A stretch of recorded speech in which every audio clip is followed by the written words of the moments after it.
करते रहेंगे कभी जीवन सफल नहीं होगा। संत मत का मतलब में ही मत नहीं है। हम कहते हैं संत मत, आप लोग ऐसा नहीं समझ लीजिएगा कि संत मत में ही मत है।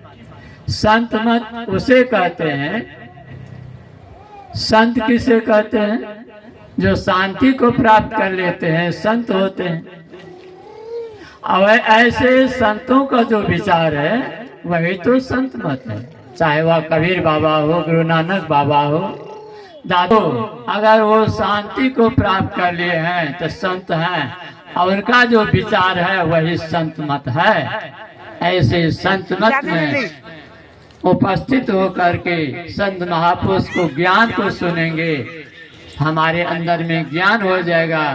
और जब ज्ञान होगा योग में हम युक्त हो जाएंगे। योग में जब युक्त हो जाएंगे ईश्वर भक्ति प्रारंभ हो जाएगा, तब हम ईश्वर भक्त बन जाएंगे।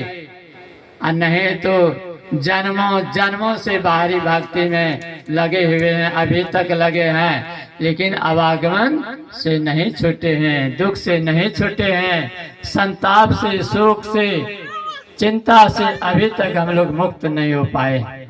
लेकिन जिस दिन संत मत सत्संग में आ जाएंगे, संतों के ज्ञान में आ जाएंगे, संतों के ज्ञान से ईश्वर में अपने आप को जोड़ देंगे, उसी दिन से भक्ति प्रारंभ हो जाएगी।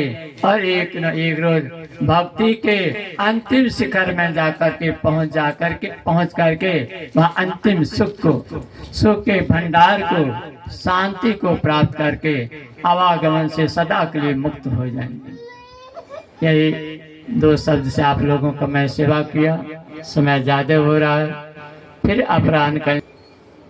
अपराह्नकालीन सत्संग में समय से आकर के बैठेंगे, संत महापुरुष के विचार को सुनेंगे, उस विचार में अपने आप को ले जाएंगे तो जीवन सार्थक होगा।